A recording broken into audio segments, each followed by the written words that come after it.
بسم اللہ الرحمن الرحیم۔ ناظرین، ہزاروں سال پہلے کی بات ہے۔ دنیا میں جنات کی حکومت تھی۔ یہاں خون ریزی تھی، دنگا فساد تھا، نافرمانی اور کفر و شرک کا غلغلہ تھا۔ نیکی بہت کم تھی، بدی بہت زیادہ تھی۔ خالق کائنات نے جنات سے دنیا کی حکومت لے کر ایک دوسری مخلوق کو دینا چاہی تاکہ جنات کا غرور خاک میں ملے۔ اللہ تعالیٰ نے فرشتوں کو اطلاع دی کہ میں زمین پر اپنا خلیفہ بنانا چاہتا ہوں جو اختیار اور ارادے کا مالک ہوگا اور میری زمین پر جس قسم کا تصرف کرنا چاہے گا کر سکے گا اور اپنی ضروریات کے لیے اپنی مرضی کے مطابق کام لے سکے گا۔ گویا وہ میری قدرت اور میرے تصرف و اختیار کا مظہر ہوگا۔ فرشتوں نے جب یہ سنا تو حیرت میں رہ گئے اور اللہ کے حضور بطور سوال عرض کیا، اے خدائے بے نیاز، کیا آپ ایسے کو پیدا کرنا چاہتے ہیں جو زمین کو فساد اور خون ریزی سے بھر دے گا؟ یعنی فرشتوں نے اس نئی مخلوق کو جنات پر قیاس کیا اور وہ یہ سمجھے کہ نئی مخلوق بھی جنات کی طرح بے حد سرکش اور نافرمان ہوگی۔ وہ بولے کہ ہم جماعت ملائکہ آپ کی تسبیح و تحلیل کے لیے کافی ہیں۔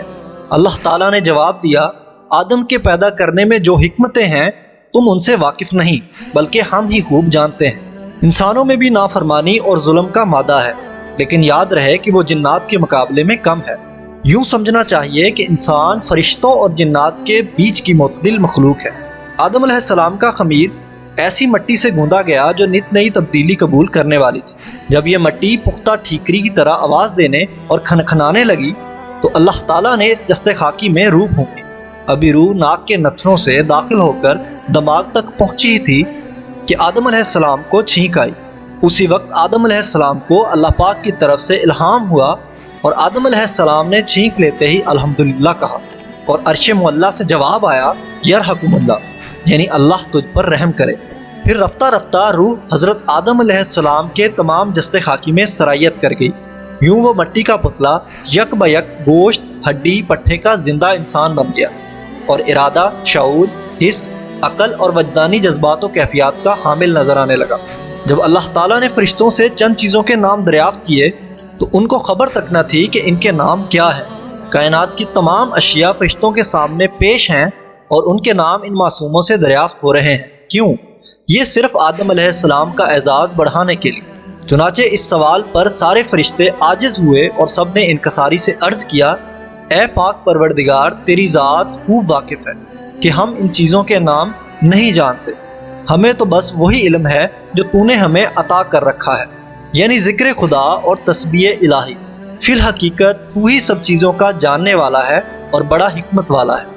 اس وقت جس قدر اشیاء عالم کائنات میں موجود تھیں اور وہ تمام اشیاء جو ماضی سے مستقبل تک وجود میں آنے والی تھیں، ان سب کے نام اور ان کی حقیقت کا علم حضرت آدم علیہ السلام کو عطا کیا گیا۔ زمین میں رہائش اور یہاں حکومت کرنے کے لیے جس قدر علوم کی ضرورت تھی وہ سب علوم عطا کیے گئے، جیسا کہ طب، انجینئرنگ اور ہندسہ وغیرہ۔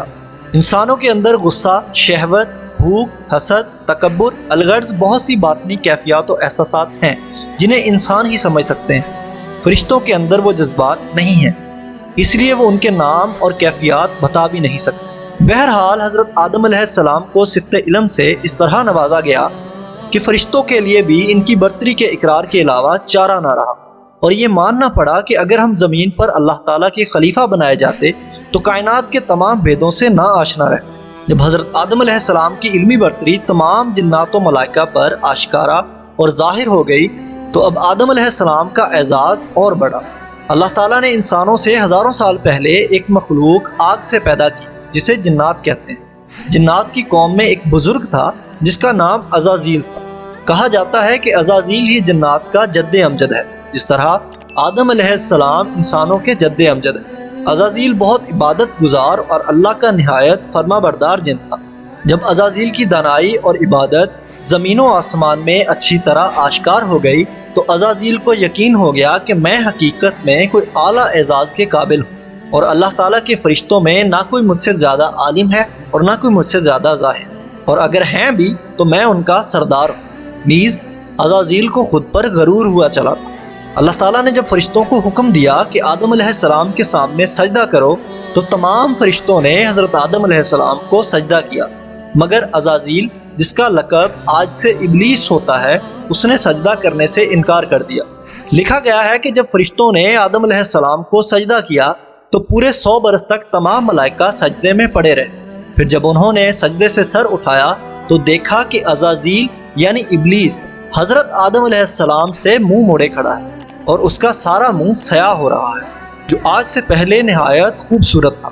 وہ آج ایک خوفناک دیو کی صورت میں نظر آتا۔ ابلیس کی یہ بری حالت دیکھ کر تمام ملائکہ خوف خداوندی سے پھر سجدے میں گرے، جس میں انہوں نے اپنی اطاعت اور اپنی خیریت پر لاکھ لاکھ شکر خداوندی ادا کی۔ جب تمام فرشتے سجدے سے اٹھے تو اللہ تعالیٰ کا ارشاد ہوا، اے ابلیس، آدم علیہ السلام کو سجدہ کرنے سے تجھے کس چیز نے روکا؟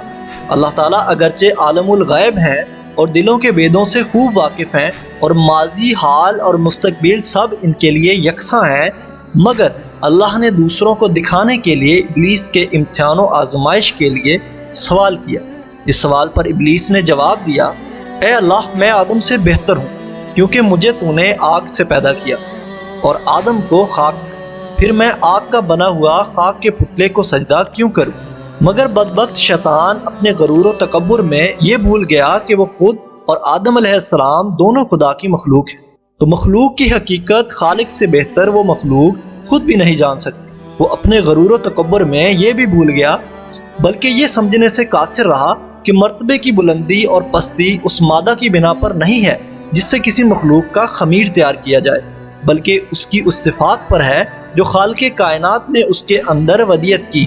یوں بھی مٹی کے اندر عاجزی کی صفت ہے جو اللہ تعالیٰ کو بہت پسند ہے، جبکہ آگ کے اندر بلندی اور بڑھائی کی صفت ہے جو اللہ کو پسند نہیں۔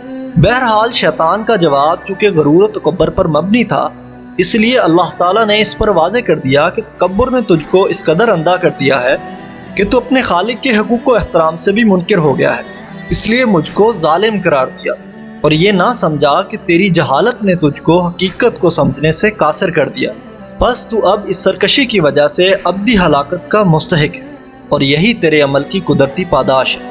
چنانچہ ابلیس کا لباس بزرگی و کرامت اتار لیا گیا اور اس کو لعنت و پھٹکار کا جامہ پہنا دیا گیا اور ملعون کر کے مقام قرب سے نکال دیا گیا۔